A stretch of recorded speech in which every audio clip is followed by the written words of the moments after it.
होली की आत्मा। बचपन से शहर में रहने वाला मनोज छुट्टियों में अपने गांव दुर्गापुर वापस आता है, जहां उसे देख पूरा गांव खुशी से झूम उठता है। जब गया था तब इतना सा था और अब देखो कितना बड़ा हो गया है। हाँ सरपंच जी, जब मैं गया था तब आप भी बहुत जवान थे। चला चलो बढ़िया है, बच्चा घर वापस आ गया। इसी खुशी में आज रात पार्टी होगी। क्या बात है, गांव में भी पार्टियां होने लगी। वैसे अगर पार्टी की बात है तो आज क्यों सीधा होली पार्टी करते हैं। होली पार्टी की बात सुन चहल पहल में अचानक सन्नाटा छा जाता है, जिसे देख मनोज को कुछ अजीब लगता है। लेकिन तभी सरपंच बात पलट देता है। अब बहुत देर हो गई, चलो सब अपने घर चलो, पार्टी के बारे में कल सोचेंगे। मनोज भी मम्मी पापा के साथ घर आ जाता है, पर होली पार्टी और उस पर पूरे गांव की खामोशी वाली बात अभी तक उसके जहन से निकलती नहीं। पापा, होली पार्टी की बात पर सब चुप क्यों हो गए? होगी उनकी कोई अपनी बात, मुझे गांव की पंचायत ही थोड़ी पता है। थक गया हूँ, चलो सो जाते हैं, कल बात करते हैं। पापा की बात मानते हुए मनोज भी सोने चला जाता है। आज तो छुपा लिया, लेकिन हफ्ते बाद जब होली का दिन आएगा तब इसे कैसे रोकोगे? अगली सुबह सूरज के साथ ही मनोज भी गांव घूमने निकल जाता है, जिस पर रास्ते में उसे अपनी ही उम्र के कुछ लड़के भी मिलते हैं, जिनसे दोस्ती कर अब वो उनके साथ घूमने लगता है। इसी तरह कुछ दिन बीत जाते हैं और होली नजदीक आने लगती है। दोस्तों, होली में 4 दिन ही बचे हैं, पर गांव में उसकी कोई तैयारियां क्यों नहीं दिख रही? क्योंकि यहाँ होली नहीं मनाई जाती। अरे पर ऐसा क्यों?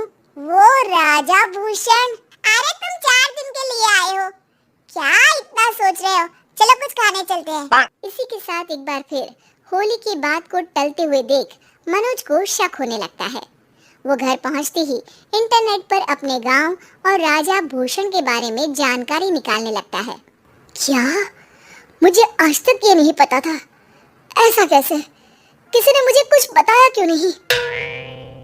सारी जानकारी लेने के बाद मनोज गांव वालों या अपने मम्मी पापा से कुछ पूछे बिना खुद ही उसकी सच्चाई के बारे में छानबीन करने लगता है। इसके चलते वो राजा भूषण की हवेली में पहुंचता है। वाह, क्या हवेली है यार!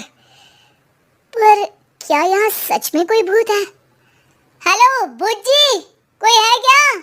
हम इस साल गांव में होली सेलिब्रेट कर रहे हैं, क्या आप उस पर थोड़ा इंटरव्यू देंगे? मनोज के ऐसा बोलते ही गांव में तूफान उठ जाता है और हवेली में रखी सारी चीजें हिलने लगती हैं। एक अदृश्य शक्ति मनोज को धक्का देकर हवेली से बाहर निकाल दरवाजा बंद कर लेती है। ये सब देख मनोज हैरान रह जाता है। क्या अभी मुझे हवा ने धक्का देकर बाहर निकाल दिया?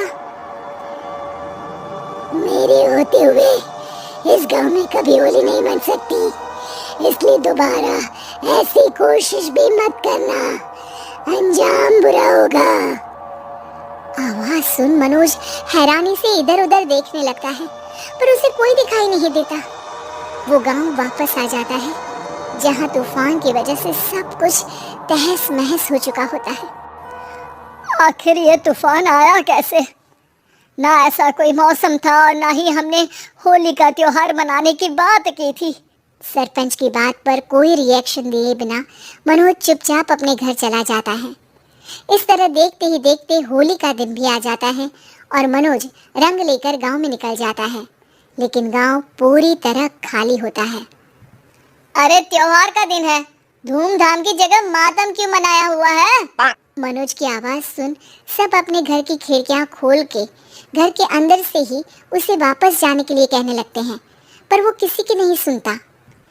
तुझे पहले भी समझाया था, अगर होली खेलने की कोशिश भी की तो अच्छा नहीं होगा। अरे बेटा, तुम्हें सच नहीं पता। मुझे सब पता है। सालों पहले इस राजा ने एक अंधविश्वास फैलाया और आप लोग आज तक उसे मानते आ रहे हो। अरे बेटा, जब तुम पैदा भी नहीं हुए थे उससे भी बहुत पहले से इस गांव पर होली का श्राप है। अगर गांव में होली का त्योहार मनाया जाता है तो प्रलय आना पक्की बात होती है। राजा भूषण इस सब में नहीं मानते थे और त्योहार मनाने लगे, जिसके चलते होली वाले ही दिन पहले उनके बेटे की और फिर उनकी मृत्यु हो गई। तभी से गांव की रक्षा के लिए उनकी आत्मा उस हवेली में रह रही है। सबकी बातें सुन मनोज उलझन में पड़ जाता है। सोचना भी मत मनोज, अगर तुमने इस परंपरा को तोड़ने की कोशिश भी की तो उसका परिणाम इस गांव और गांव के लोगों के लिए अच्छा नहीं होगा। मुझे भी यकीन नहीं हो रहा कि आप लोग एक बेतुकी बात को मानकर सालों से रंगों के त्योहार को मातम की तरह मनाते आ रहे हो। मनोज किसी की कोई बात ना मानते हुए पूरे गांव में रंग, जिसके तुरंत बाद वहां तूफान के साथ बिजलियां गरजने लगती हैं। अचानक मौसम में ऐसा बदलाव देख जहां मनोज कंफ्यूजन में आ जाता है, वहीं गांव वाले डर से सहम जाते हैं।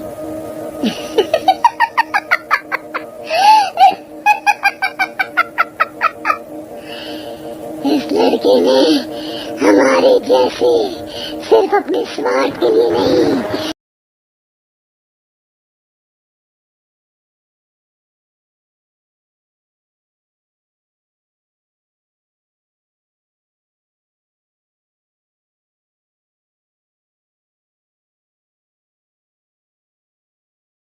हैं। खुशियों के रंग गांव में बिखरे ही होते हैं कि अगली सुबह अचानक मनोज कहीं गायब हो जाता है और एक बार फिर का नया राज शुरू हो जाता है।